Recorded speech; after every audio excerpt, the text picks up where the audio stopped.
Selamat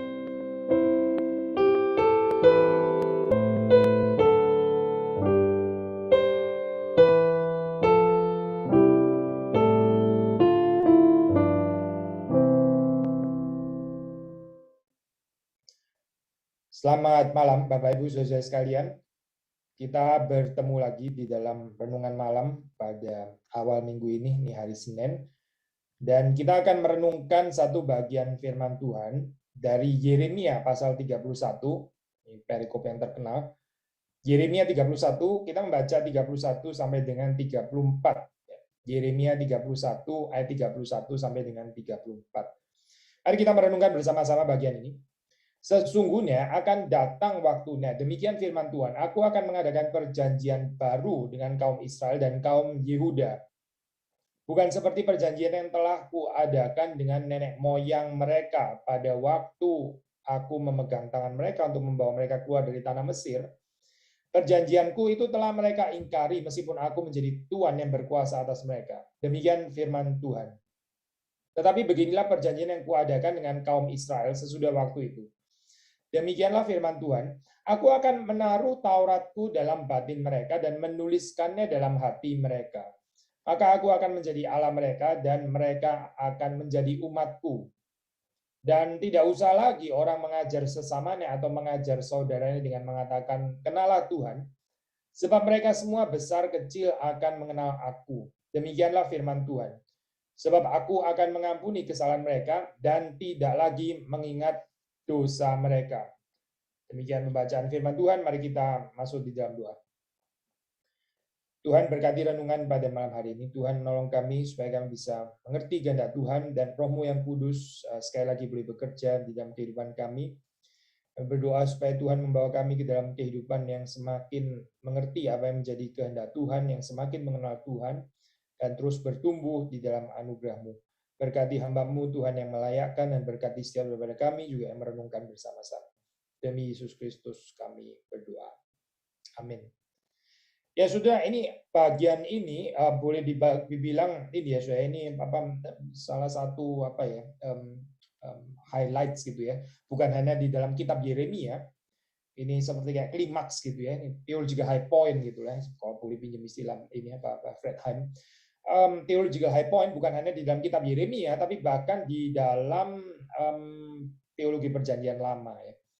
Bahwa ayat-ayat yang kita baca ini adalah ayat-ayat sangat penting, itu dinyatakan melalui fakta bahwa ini adalah Old Testament teks yang paling panjang yang dikutip di dalam perjanjian baru ya. Jadi dari kutipan-kutipan teks perjanjian lama, jadi Yeremia 31 ini adalah kutipan yang paling panjang. Nah tentu memang kita bukan memberikan kepentingan berdasarkan kuantitas panjang dan sebagainya. Ya panjang satu hal, tapi juga ini memang betul-betul adalah teks yang sangat penting, bukan hanya bagi teologi perjanjian lama, tapi juga bagi teologi perjanjian baru. Nah, sudah di dalam perjanjian baru sudah bisa mendapati kutipan dari Yeremia 31 ini misalnya di dalam Lukas 22, sudah bisa mendapatinya di dalam 1 Korintus pasal yang ke-11, lalu 2 Korintus pasal yang ke-3, dan juga surat Ibrani pasal yang ke-8 ya. Jadi sekali lagi ya, ini konsep New Covenant ini ya. Perjanjian baru ini adalah konsep yang sangat penting ya di dalam perjanjian lama, dan tentu saja perjanjian baru mengutip ini ya, ini perjanjian baru. New Covenant mengutip ayat yang di dalam perjanjian lama itu sudah membicarakan tentang perjanjian baru di sini ya. Menarik kalau saudara melihat di sini di dalam bagian ini ada beberapa hal yang kita bisa renungkan. Di sini dikatakan akan datang waktunya. Kapan itu akan datang waktunya? Ada konteks tertentu di sini ya, akan datang waktunya. Yaitu kalau kita membaca konteks dari Yeremia, ini menunjuk kepada orang Israel yang dikembalikan dari exile, dari pembuangan. Akan datang waktunya, di mana orang-orang Israel akan dipulangkan kembali dari pembuangan, lalu mereka memulai satu kehidupan yang baru. Ya, ini bicara tentang New Exodus, ya. Ada Old Exodus, ada New Exodus. Maka kita juga accordingly bicara tentang Old Covenant, ada New Covenant. Ini adalah New Covenant. Firman Tuhan mengatakan, aku akan mengadakan perjanjian baru dengan kaum Israel dan kaum Yehuda. Jadi ini universal ya, saya bukan hanya untuk kerajaan selatan, tapi juga untuk kerajaan utara ya, kaum Israel dan kaum Yehuda. Berarti ini untuk seluruh Israel. Waktu sudah membaca di dalam ayat ke-32 dikatakan itu ada relativisasi ya dari perjanjian yang lama gitu, dan ini perkataan Tuhan sendiri. Bukan seperti perjanjian yang telah kuadakan dengan nenek moyang mereka pada waktu aku memegang tangan mereka untuk membawa mereka keluar dari tanah Mesir. Itu juga adalah perjanjian yang dari Tuhan sendiri. Ini bukan perjanjian palsu ya, ini perjanjian asli, perjanjian diinisiasi oleh Tuhan sendiri. Tetapi di sini sudah melihat ada relativisasi ya, dari Old Covenant gitu. Meskipun nanti kita akan melihat bukan sepenuhnya ini ya Pak, relativisasi, tapi juga ada kontinuitas gitu. Tapi dalam bagian ini indeed ada kata bukan itu ya, bukan seperti perjanjian yang telah kuadakan nenek moyang mereka pada waktu aku memegang tangan mereka untuk membawa mereka keluar dari tanah Mesir. Jadi ini bukan the old Exodus ya, tapi ini bicara tentang the new Exodus. Ini bukan the old covenant, tapi ini bicara tentang the new covenant. Perjanjianku itu telah mereka ingkari, meskipun aku menjadi Tuhan yang berkuasa atas mereka. Demikian firman Tuhan. Ini kalimat yang sedih ya sebetulnya ya. Nggak ada yang salah justru dengan Old Covenant itu gitu ya. Anyway, ini diinisiat oleh Tuhan sendiri ya. Tapi ini fakta yang menyedihkan. Realitanya adalah Israel mengingkari perjanjian dengan Tuhan itu. Tapi Tuhan yang kita percaya itu adalah Tuhan yang setia ya. Ini adalah Tuhan yang tidak berubah, Tuhan yang tidak berubah kesetiaannya. Nah, kita mendasarkan pengharapan kita itu saya di dalam hal ini. Nah tentu ya saya ini theological statement seperti ini bisa di abuse memang gitu ya, bisa di abuse, ini bisa dipermainkan. Oh jadi gitu ya. Jadi Tuhan akan tetap setia. Oh kalau gitu ya udah, berarti saya nggak setia, Tuhan dia tetap setia kan? Tuhan tetap setia. Nah ini bisa di abuse seperti itu ya saya. Tapi ini respons yang sangat keliru ya. Tentu saja ini respons yang sangat keliru. Gitu. Kalau kita mendapati kita ini tidak setia, kita ini kurang setia ya.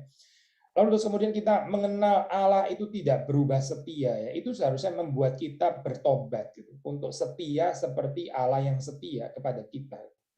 Dan bukan justru dengan menghayatinya kalau gitu ini dong apa percuma dong saya setia atau enggak setia gitu. Toh Allah akan setia terus. Ini konyol ya, penghayatan seperti ini konyol gitu. Penghayatan yang I think cuma membuktikan enggak ada relationship sebetulnya dengan Tuhan.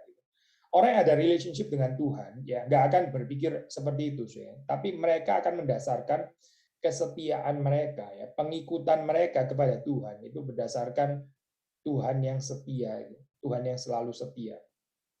Nah, dari sisi Tuhan ini sudah dikatakan ya, mereka ini mengingkari perjanjian itu ya, perjanjian yang lama itu.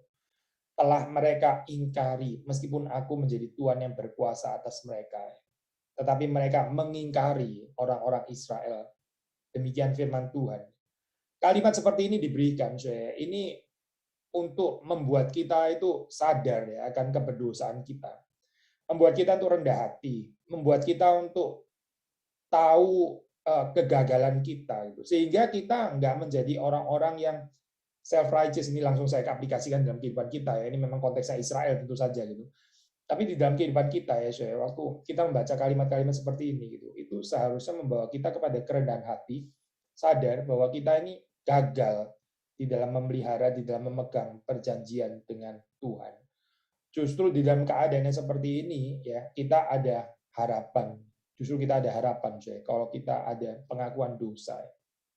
Waktu kita nggak membantah ya, waktu kita nggak berdebat dengan Tuhan gitu.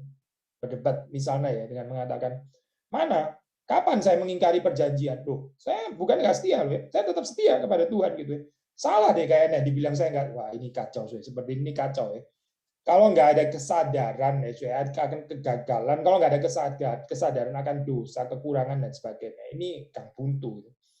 Ini nggak akan ada pertobatan yang sejati dalam. Tapi sudah melihat ya kalimat ini ya diberikan itu untuk menyatakan ketidakperubahan Tuhan, kesetiaan Tuhan.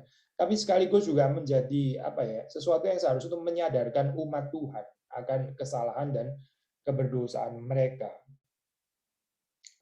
sudah membaca di dalam bagian-bagian ini ya, berikutnya bahkan gitu, di ayat yang kita lompat sebentar ya, di dalam ayat yang terakhir itu, bahkan di situ dikatakan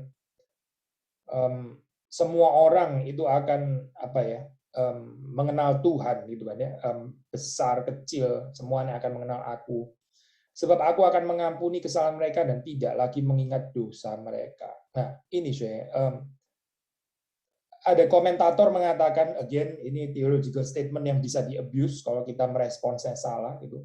Waktu dikatakan Tuhan akan mengampuni kesalahan mereka dan tidak lagi mengingat dosa mereka, itu berarti implying ada ya sinfulness ya, tetap ada sinfulness, kegagalan, keberdosaan umat Tuhan gitu.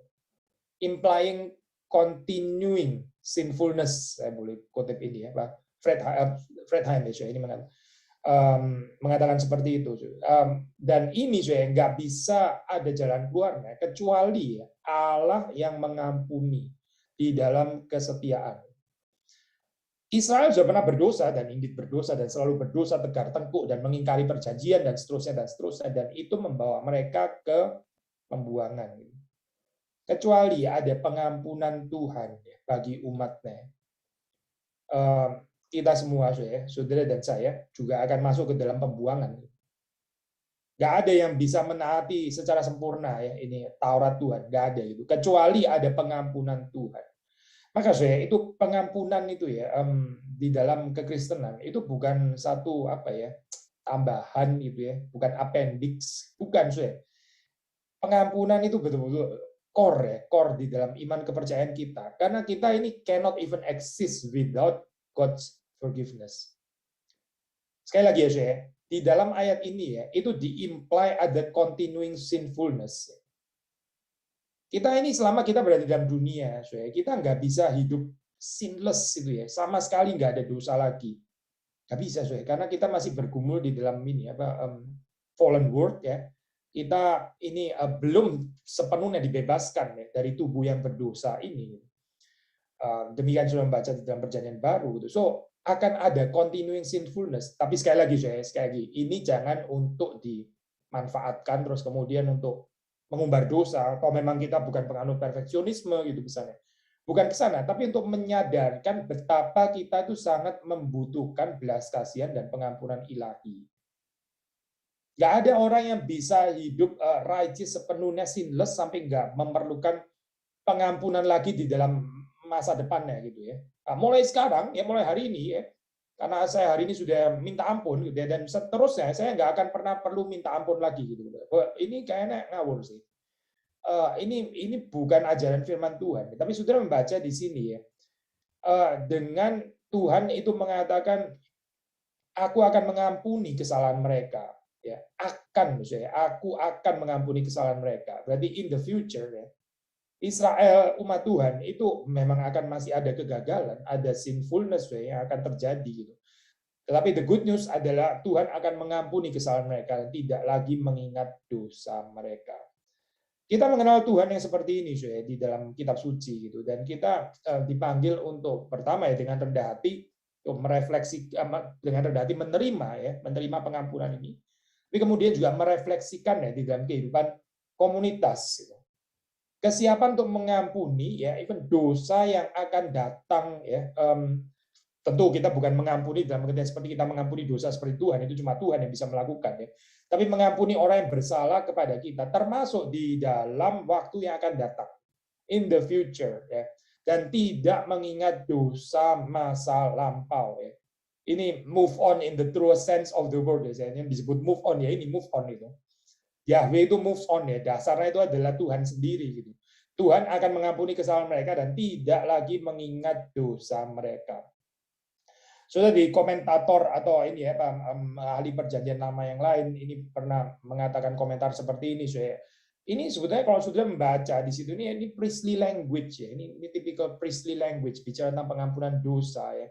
Tapi strukturnya di situ kerangkanya ini pakai kerangka deuteronomistik somehow gitu ya, karena bicara tentang ini kan tidak usah lagi orang mengajar sesamanya, mengajar saudaranya ya dengan mengatakan kenalah Tuhan. Ini kan ada certain polemik ya dengan ini apa dengan deuteronomistik teologi gitu. Kalau sudah membaca di dalam Deuteronomi itu kan sangat ditekankan ya, Taurat itu harus diajarkan ya kepada keturunan gitu, dibicarakan, digantung di sini, di situ dan sebagainya, supaya semua orang itu tahu dan setiap orang mesti mengajarkannya berulang-ulang dan sebagainya. Itu kan Deuteronomi ya. Tetapi di sini Yeremia ini ya ada polemik ya, polemik tanda kutip, ada certain tension dengan teologi Deuteronomistik itu waktu dikatakan tidak usah lagi orang mengajar sesamanya atau mengajar saudaranya dengan mengatakan kenalah Tuhan. Mengapa, saudara? Bukan karena pengajaran nggak penting lagi, bukan ya, tetapi sebab mereka semua besar kecil akan mengenal aku. Nah, ini bicara apa sih, saudara?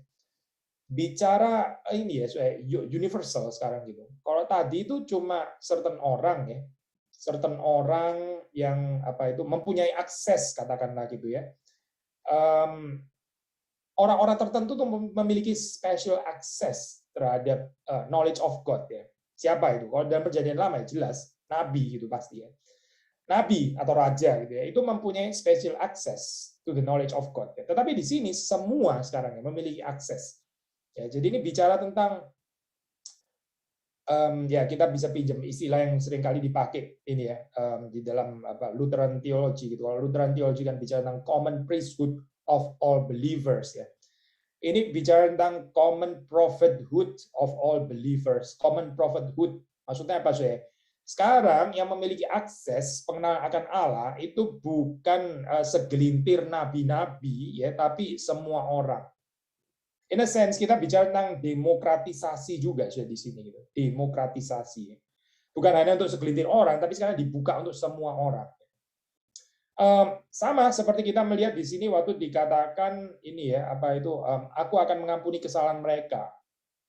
Tidak lagi mengingat dosa mereka. Tadi kita mengatakan ini kan bahasa priestly ya, priestly language gitu.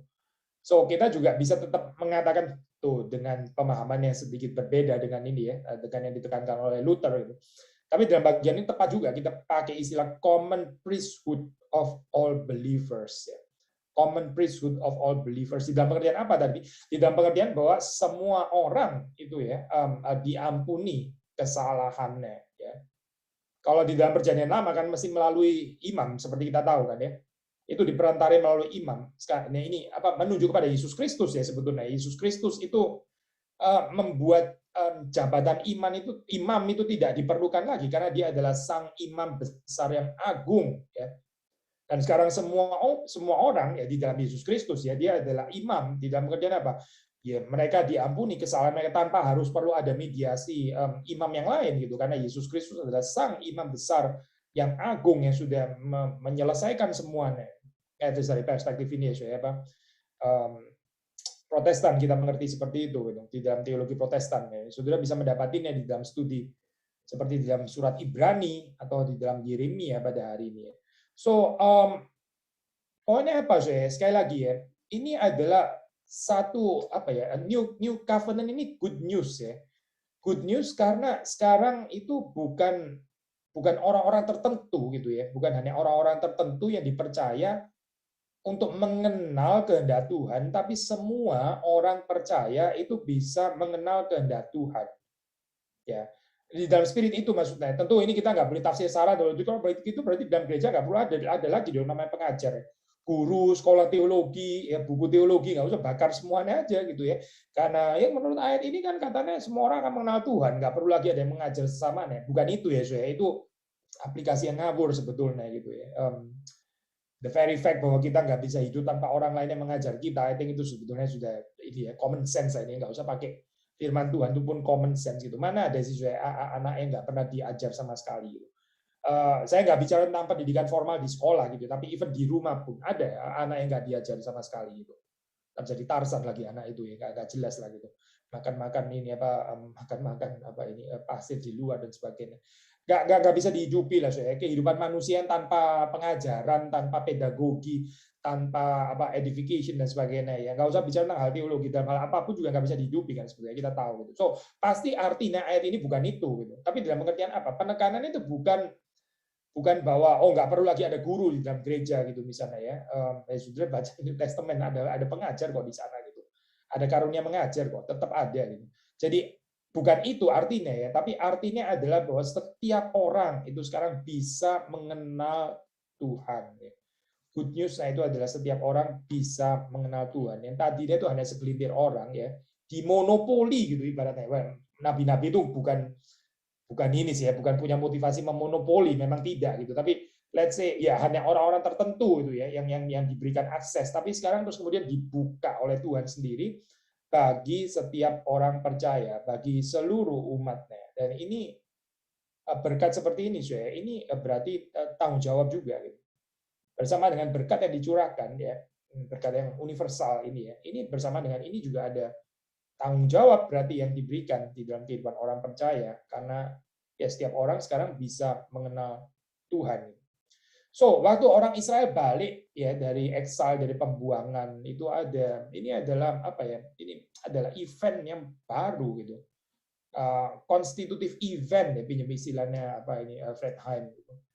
Dan ya ada yang baru yang di sini yang dikerjakan Tuhan gitu. Nggak seperti dulu ya.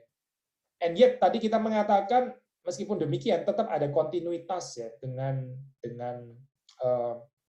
pekerjaan Tuhan yang lama. Buktinya apa sih? Buktinya kalau sudah membaca di sini ya, itu ada covenantal formula ya, sebetulnya ini old covenantal formula ya, waktu di sini disebut ini apa di dalam ayat yang ke-33 ya, maka aku akan menjadi Allah mereka dan mereka akan menjadi umatku. Yang ini ternyata ini dari old covenant ya, formula ini. Jadi satu sisi ada relativisasi, satu sisi kita mengatakan ini new covenant, new exodus. Di sisi yang lain, covenantal formulanya adalah covenantal formula yang old, ya, yang lama, yang jadul sebetulnya gitu ya, yang zaman dulu sebetulnya gitu. So ini menyatakan apa saya? Bukan apa ya? Break-nya itu bukan totally break dengan pekerjaan Tuhan di dalam masa lampau. Karena masih ada kesinambungannya, sudah membaca di sini ya. Ada kontinuitasnya, karena istilah aku akan menjadi Allah mereka, mereka akan menjadi umatku. Ya, ini sudah bisa temukan di dalam Pentatyuh bahasa seperti ini ya. Ini bukan baru pertama kali muncul di dalam kitab Yeremia, tidak. Ini formula lama sebetulnya gitu. Jadi menyatakan apa saya? Yahweh memperbarui gitu ya di dalam hal ini. Makanya kita juga di dalam ini, di dalam apa kepercayaan kita, kita nggak membuang old Testament ya. Kita nggak membuang perjanjian lama itu ya. Bidat Marcion kan itu ya, ini terkenal ya itu ya perjanjian baru gitu ya. Perjanjian lama itu apa? Kita nggak ini perjanjian lama itu Allah yang lain dan sebagainya. Tidak, sudah tidak. Tapi di dalam perspektif kita perjanjian lama dan perjanjian baru itu ada kesinambungan ya, ada kesinambungan. Nah, sudah melihat di sini ada pembaharuan dari Old Covenant formula yang sudah diingkari oleh umat Tuhan itu ya, dan Tuhan memperbaharuinya ya. Memperbaharuinya dengan cara apa ya? Yang pertama itu ya setelah mereka kembali dari exile, tapi sudah juga baca di dalam bagian ini ada apa ya? Kita boleh pakai istilah apa ya, internalisasi mungkin ya. Meskipun ya kalau sudah baca pandangan scholar juga mereka mengatakan sebenarnya internalisasi bukan nggak ada sama sekali sih di Deuteronomy, juga ada ya. Tapi di sini lebih lagi ya, waktu dikatakan Tuhan itu akan menaruh Tauratnya di dalam batin mereka dan menuliskannya di dalam hati mereka. Ya. Dan ini kan satu kalimat sebelum maka aku akan menjadi Allah mereka dan mereka akan menjadi umatku. Pembaruannya di mana ya? Di sini ya, Tuhan itu akan menaruh Tauratnya di dalam batin umatnya, menuliskannya di dalam hati umatnya. Jadi Taurat ini bukan lagi apa ya, sesuatu yang itu eksternal gitu ya, tetapi ini yang dituliskan di dalam hati umat Tuhan. Maksudnya apa ya? Seperti kita sudah pernah bicarakan ya. Kekristenan itu adalah agama yang keluar dari dalam hati, bukan berurusan dengan kewajiban-kewajiban agama belaka. Kalau kita kategorinya hanya kewajiban-kewajiban agama yang harus dilakukan, kita melakukannya itu mungkin secara kayak terpaksa gitu ya, terpaksa seperti saya itu beban yang berat gitu ya. Terus kemudian kita mencoba untuk melakukannya gitu, melakukannya juga dengan kekuatan sendiri. Lalu biasanya kalau kita berhasil ya kita jadi sombong gitu kan, karena kita merasa ini religious achievements. Sudah perhatikan ya, itu ini kita bisa cek ya, diri kita sendiri ya. Kalau kita suka sombong ya, dengan religious achievements kita gitu, itu sangat mungkin itu spiritualitasnya itu eksternal gitu. Karena ini koheren dengan external spirituality. Sekali lagi ya, kalau kita gampang boasting ya, gampang meninggikan diri dengan achievement religius gitu ya. Oh, saya dalam satu hari berdoa berapa jam gitu ya. Saya sudah baca berapa buku teologi gitu misalnya, ya you name it lah gitu, saya sudah mengikuti kalau hari Minggu saya ibadah 3 kali atau apa gitu misalnya. Nggak harus salah by the way ini ya. Tapi waktu kita boasting itu ya, itu ya, itu berarti menjadi semacam religious achievement. Nah, ini nyambung sekali dengan spiritualitas yang sifatnya itu eksternal. Mengapa, Mengapa seperti itu? Ya, karena ini susah, sudah dikerjakan, itu susah, karena itu berat. Nah, waktu terus kemudian berhasil mengerjakan, ya harus ada celebration-nya kan, sudah. Celebration-nya itu apa? Ya announcement, pengumuman gitu ya, supaya orang tahu bahwa saya bisa melakukan itu. Ini susah loh, ini sesuatu yang nggak gampang, tapi saya bisa melakukannya, saya berhasil untuk melakukannya. Maka harus diumumkan supaya apa ya? Supaya paid off toh, ini apa susahnya paid off gitu kan ya. Masa sudah susah-susah kok orang lain nggak tahu kan, kayak agak garing gitu ya. Nah ini bahaya sebetulnya spiritualitas seperti ini bahaya gitu. Karena ini bukan spiritualitas yang sejati, gitu. Bukan. Ini bukan spiritualitas yang diajarkan di dalam kitab suci, bukan.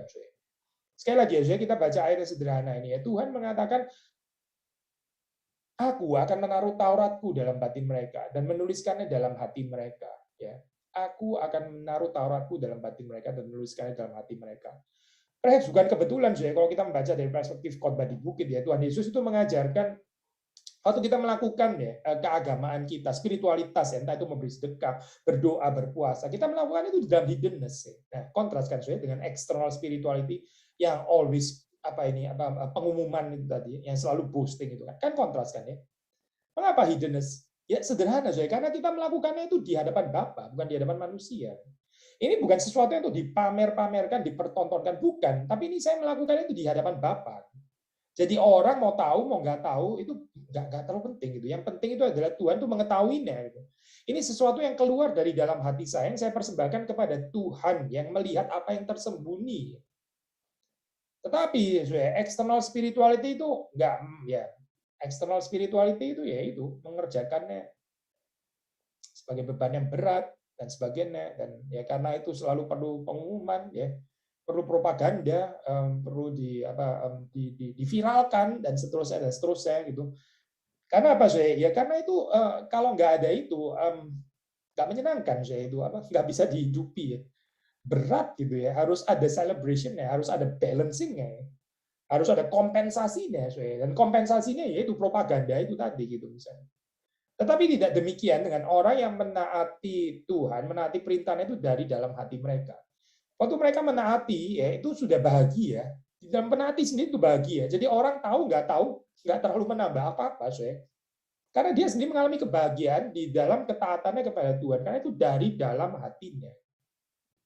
Hopefully kita bisa mengerti ya poin ini. Waktu dikatakan kenapa ini penting ya, menulis menaruh Taurat ya.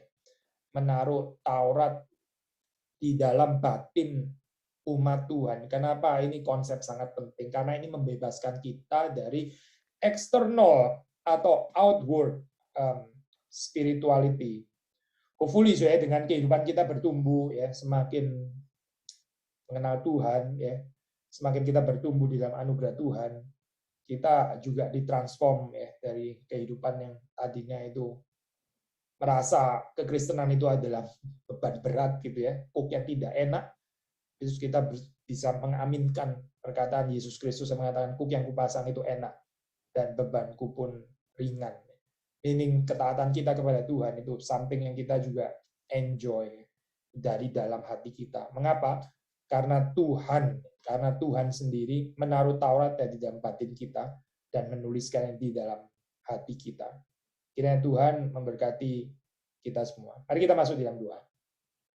Tuhan, kami bersyukur karena Engkau memberi kepada kami firman Tuhan yang menguatkan kami. Kami boleh hidup di dalam ikatan, di dalam perjanjian yang baru ini, di mana Tuhan menyatakan kesetiaan-Mu dan Tuhan membuka pengenalan ini sifatnya universal, dan kami bisa semakin mengenal Tuhan.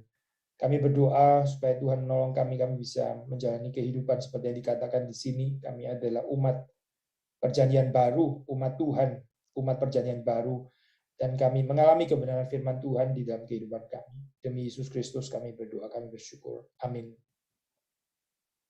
Selamat malam Bapak Ibu Saudara sekalian, Tuhan memberkati kita semua.